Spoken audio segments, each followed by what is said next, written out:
Barsiiftuu mindaa baatiin 6 oliif irraa dhaabbatee qaama dhimmi ilaallatu maratti jettee nama dhaga'uu dhabnaan of ajjeefte. Taateen kun godina Wallagga Bahaatti raawwate. Barsiiftuun kun Lalisee Tufaa akka jedhamtu jiraattonni dubbatu. Shaakala irratti duute.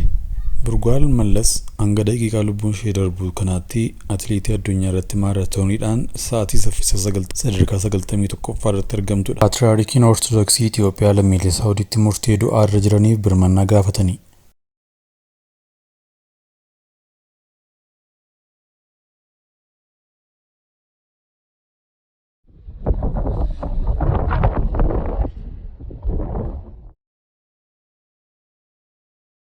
Barsiiftuu mindaa baatiin 6 oliif irraa dhaabbatee qaama dhimmi ilaallatu maratti jettee nama dhaga'uu dhabnaan of ajjeefte. Taateen kun godina Wallagga Bahaatti raawwate.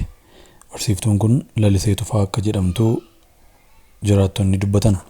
Barsiiftuu qaxalee naamusa jabaa qabdu, hawaasaa fi barattootaan jaallatamtu akka turte dubbataniiru.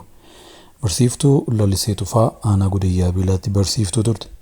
Ergasii gara hooggansaatti fidaniitti gaafatamtuu waajjira dhimma dargaggoo fi ispoortii aanichaa taatee muudamtee jedhan. Erga muudamtee booda aangoon dubartummaa ishee fayyadamuu barbaannaan isheen didnaan hooggansarraa kaasanii gara barsiisummaa isheetti akka deebitee aanichumatti barsiisaa turte namni aanaa Gudayyaa Biilaatti jiraatu tokko dubbatee jira. Barsiiftuun kun jabduu ta'uu isheetiin sana booda ergisaan gara magaalaa Naqamtee akka fudhatamtee booda jijjiirraan dhaabbataa taasifamee fi dhaabbiidhaan hojii isheetti uftee quba qabaachuu dubbatte.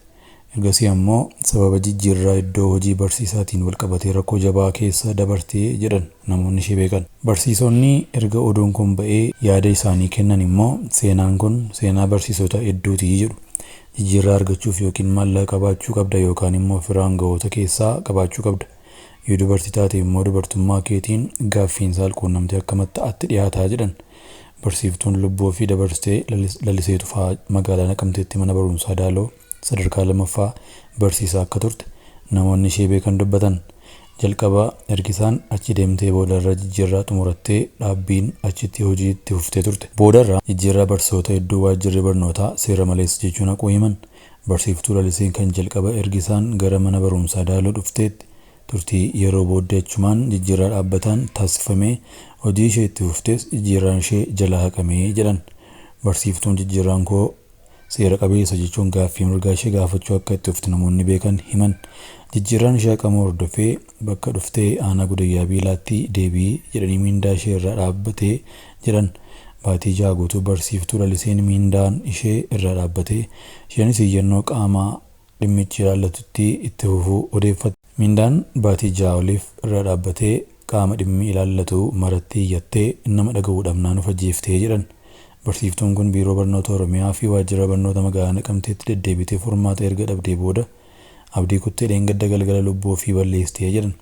Jijjiirraan barsiisotaa hedduun sababa seera malee haqamuu illee kan seera guutanii jijjiirraan raawwatameefis walumaan jala haqamee jedhan namoonni beekan.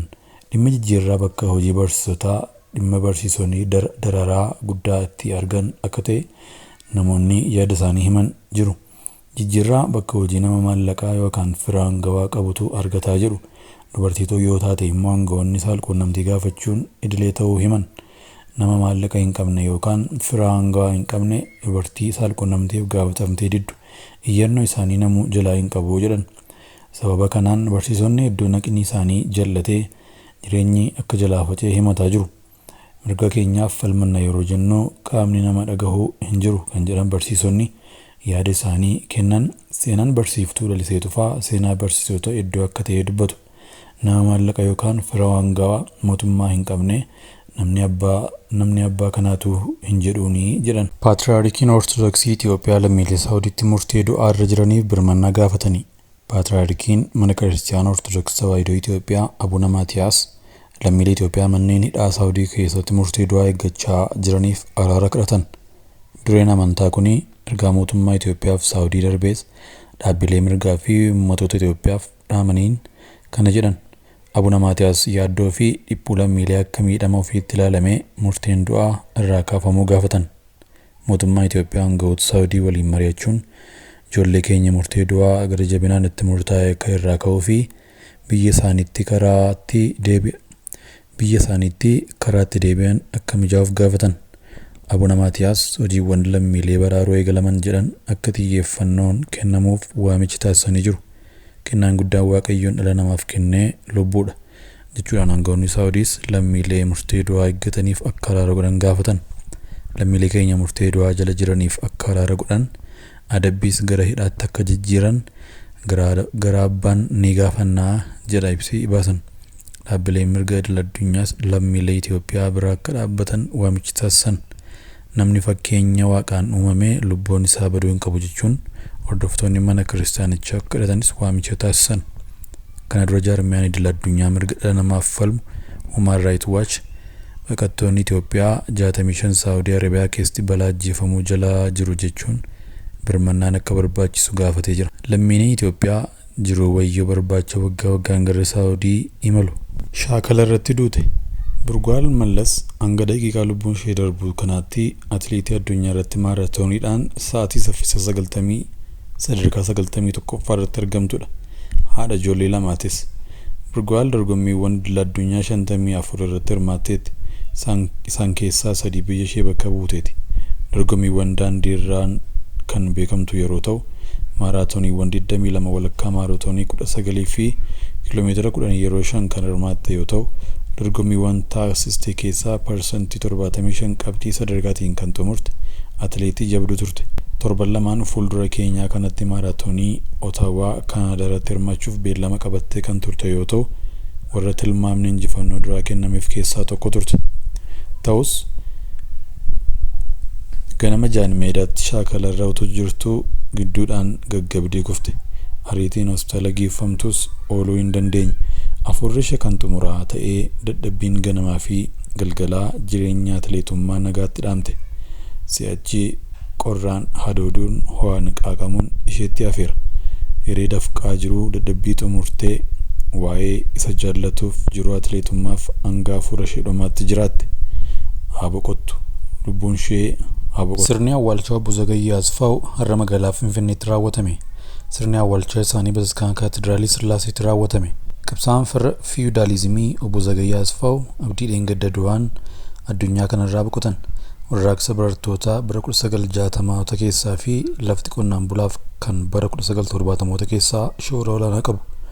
Obbo Zagayyaa Asfaaw abdii hayyoota Oromoo dhiibbaa guddaa uumuun jijjiirama siyaasaa gaaffii qonnaan bultootaaf akka deebii akka argatu hojjetuun seenaa Itoophiyaa keessatti warra tarree duraa irratti eeramanidha. Obbo Zagayyeen riiformii lafaa seena qabeessa bara 1975 lafti qonnaan bulaaf jedhu keessatti qooda guddaa fudhatanii jiru. Qabsoon qonnaan bultootaaf mirga Oromoof dimookiraasii fi riiformii hawaasummaaf taasisan hayyoota Oromoo qabsaa'ota fi jijjiirama siyaasa Itoophiyaa keessatti kabaja guddaa isaan gonfachiisee jira. Gootichi haqa qonnaan bultootaaf qabsaa'ee labsiin raggaasisee labsichi yeroo gabaabaa keessatti hojiirraa akka ooluuf qabsoo jabaa taasisanii turan. Obbo Zagayyeen lafa qonnaan bulaa deebisiisuuf qofaa osoo hin taane mirga abbaa biyyummaa Oromoo fi saba cunqurfamaa biroo guutuutti galma akka ga'uuf ejjennoo qabaniin dargiin waggoota 10 mana hidhaatti darare. Hidhaa boodas jijjiirama yeroo lammataaf bara 1991 dhufe keessatti hogganoota ABO biroo waliin ta'uun carraa dhiphaa argameen Oromiyaan akka uumamtu warra dandeessee keessaayi. Obbo Zagayyaa Asfaaw abdii bara 1942 godina Shawaa Lixaa aanaa Walmaraa ganda Bookuu Samii jedhamutti dhalatan. Sirni awwaalcha isaanii haala caamsaa 14 bakka aangawoonni mootummaa, namoonni siyaasaa, namoonni bebbeekamoo fi uummanni kumaatamaan argametti raawwatamee jira.